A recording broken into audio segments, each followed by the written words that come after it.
Sir ಮೊದಲನೇದು sir ಸಾಕಷ್ಟು ರಾಜ್ಯದತ್ತ ಹಲ್ಚಲ್ ಎಬ್ಸಿದೆ sir ನಿಮ್ಮ ಹತ್ಯೆಯ ಸುಪಾರಿ ಕೊಟ್ಟಿದ್ದು ವಿಚಾರಕ್ಕೆ ಸಂಬಂಧಪಟ್ಟಂಗೆ ಸಾಕಷ್ಟು ಮಂದಿ ಬಂಧನ ಆಗಿದೆ ಸರ್. ಯಾಕೆ ರಾಜೇಂದ್ರ ಅವರ ಟಾರ್ಗೆಟ್ ಆಯಿತು? ಟಾರ್ಗೆಟ್ ಗೊತ್ತಿಲ್ಲ. ಈಗ ಅದೇನು ಸುಪಾರಿ ವಿಚಾರ, ಈಗ ನಾನು ಆಗಲೇ ಅದು ಕಂಪ್ಲೇಂಟ್ ಕೊಟ್ಟಿದ್ದೀನಿ, FIR ಆಗಿದೆ. ಸೊ ಈಗ ಅದ್ರ ಬಗ್ಗೆ ಅದರಲ್ಲಿ ಯಾರೆಲ್ಲ ಹೆಸರುಗಳಿತ್ತು ಈಗ ಅವ್ರನ್ನೆಲ್ಲ ಅರೆಸ್ಟ್ ಮಾಡಿದ್ದಾರೆ, ಕಸ್ಟಡಿಗೆ ತೊಗೊಂಡಿದ್ದಾರೆ. ನೆನ್ನೆ ಸಂಜೆನೂ ಅದರ ಸೋಮ ಅನ್ನೋರನ್ನ ನೆನ್ನೆ ಸಂಜೆ ಅವರೇ ವಾಲಂಟ್ರಿಯಾಗಿ ಬಂದು ಪೊಲೀಸ್ ಕಸ್ಟಡಿಗೆ ಇಬ್ಬರು ಸಿಕ್ಕಿದ್ದಾರೆ. ಸೊ ಅದರಿಂದ ತನಿಖೆ ಆಗಬೇಕು ಅಂತ ಹೇಳಿದ್ದೀನಿ, ತನಿಖೆ ಆಗ್ತಿದೆ. ಸೊ ಇದ್ರ ಹಿನ್ನೆಲೆ ಏನೆಲ್ಲ ಇದೆ ಅಥವಾ ಏನಕ್ಕೆ ಮಾಡಬೇಕು ಅಂತ ಅಂದ್ಕೊಂಡಿದ್ದಾರೆ, ಅದು ತನಿಖೆ ಆದಮೇಲೆ ಗೊತ್ತಾಗುವಂಥದ್ದು. ಸೊ ತನಿಖೆ ಆಗಲಿ. ಸರ್ ಸಾಕಷ್ಟು ಮಂದಿ ಬಂಧನ ಆಗಿದೆ ಸರ್. ಆ ಬಂಧಿತರ ಯಾರು ನಿಮಗೆ ಪರಿಚಯ ಇದ್ರೆ ಸರ್?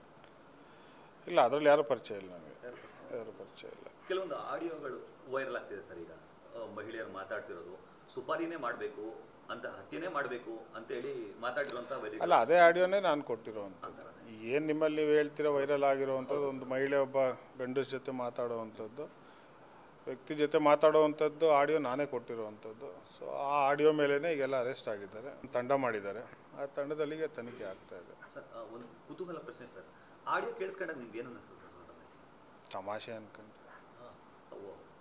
ನನ್ನ ಮೇಲೆ ಏನಿದೆಯಪ್ಪ, ನಂದೇನು ರಿಯಲ್ ಎಸ್ಟೇಟ್ ಐತಾ ಅಥವಾ ನನ್ನ ಮೇಲೆ ಏನೋ ಬೇರೆ ಇದೆಯಾ? ಯಾರೋ ಮಾತಾಡಿದ್ದಾರೆ ಏನೋ ಅಂದ್ಕೊಂಡು ನಾನು ಸುಮ್ಮನೆ ಅದೇ. ಬಟ್ ಅದೆಲ್ಲ ಒಂದು ಕಡೆ ನನಗೂ ಕಡೆಗೆ ಸ್ವಲ್ಪ ಅದ್ರ ಬಗ್ಗೆ ಆಮೇಲೆ ನಾನು ಸೀರಿಯಸ್ ತೊಗೊಂಡೆ. ಈಗ ಯಾವಾಗ ಇದು ಹನಿ ಟ್ರ್ಯಾಪ್ ಮಾಡಬೇಕು ಅಂತ ಪ್ರಯೋಗಗಳು ಅದು ಬೇರೆ ಪ್ರಾರಂಭ ಆಯ್ತಲ್ಲ. ಸೊ ಅವಾಗ ನಾನು ಅದನ್ನು ಮತ್ತೆ ಇದನ್ನು ಇಲ್ಲ ಏನೋ ಆಗಿರ್ಬೋದು ಅಂತ ಹೇಳ್ಕೊಂಡು ನಂತರ ನಾನು ಅದನ್ನು ಮುಖ್ಯಮಂತ್ರಿಗಳ ಹತ್ರ ಮಾತಾಡಿ ಇದ್ರ ಬಗ್ಗೆ ಕಂಪ್ಲೇಂಟ್ ಕೊಟ್ಟೆ. ತಂದೆಯವರು ಕೂಡ ವ್ಯಕ್ತಪಡಿಸಿದ್ರು ಸರ್, ಹನಿ ಟ್ರ್ಯಾಪ್ ಆಗ್ತಿದೆ ಅಂತೇಳಿ. ಅದೇ ಅದ್ರ ಬಗ್ಗೆ ಅವರು ಈಗ ಹೋಮ್ ಮಿನಿಸ್ಟರ್ಗೆ ಕಂಪ್ಲೇಂಟನ್ನು ಕೊಟ್ಟಿರುವಂಥದ್ದು. ಈಗ ಅದಾಗಲೇ CID ಅವ್ರು ಈಗಾಗಲೇ ತನಿಖೆಯನ್ನು ಮಾಡ್ತಾ ಇದ್ದಾರೆ.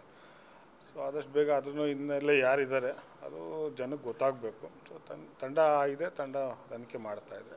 ತಂದೆ ಮತ್ತು ಮಗ ಇಬ್ಬರೂ ಕೂಡ ಈ ರೀತಿ ಟ್ರ್ಯಾಪ್ ಮಾಡಲಿಕ್ಕೆ ಹೋಗ್ತಿರೋದು ರಾಜಕೀಯವಾಗಿ ಷಡ್ಯಂತ್ರ ನಡೆಸ್ತಿರೋದ ಅಥವಾ ನಿಮ್ಮನ್ನ ಹಣಿಲಿಕ್ಕೆ ಮಾಡ್ತಿರೋಂಥ ಒಂದು ಪಿತೂರಿನ ಹೇಗೆ ಸರ್?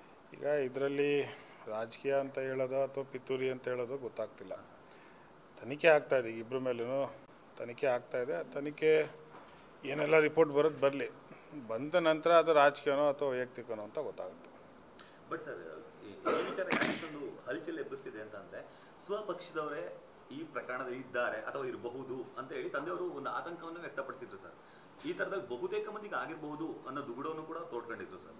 ಕಾಂಗ್ರೆಸ್ನಲ್ಲಿ ಅದರ ಬೆಳವಣಿಗೆ ನಡೆದಿದೆಯಾ ಅಥವಾ ಕಾಂಗ್ರೆಸ್ನವ್ರು ಇದ್ದಾರೆ ಅಥವಾ ಬೇರೆ ಪಕ್ಷದವ್ರು ಇದ್ದಾರೆ, ಹೇಗೆ ಅಂತ? ಇಲ್ಲ, ಇದರಲ್ಲಿ ಯಾರಿದ್ದಾರೆ ಅಂತ ಗೊತ್ತಿಲ್ಲ. ಓಕೆ, ಇಲ್ಲಿ ನಾನಾಗಲಿ ತಂದೆಯವರಾಗಲಿ ಎಲ್ಲೂ ಇಂಥ ಪಕ್ಷದವರು ಇಂಥ ವ್ಯಕ್ತಿ ಮಾಡ್ತಾ ಇದ್ದಾರೆ ಅಂತ ಎಲ್ಲೂ ಹೇಳಿಲ್ಲ. ಸೊ ತನಿಖೆ ಆಗಲಿ ಅಂತ ಹೇಳಿದ್ರು, ತನಿಖೆ ಆಗಲಿ. ಪೊಲೀಸರು ಸರ್ ಏನಾದರೂ ನಿಮ್ಮ ಹತ್ರ ಎವಿಡೆನ್ಸ್ ತಗೊಬೇಕಾದ್ರೆ ಪ್ರಾಥಮಿಕವಾಗಿ ಏನಾದರೂ ಹೇಳಿದ್ರೆ ಸರ್, ಇವ್ರ ಪರಿಚಯ ಇತ್ತಾ ಅಥವಾ ಆ ಥರದ್ದು? ಜನರೆಲ್ಲ ಕೇಳ್ತಾರೆ.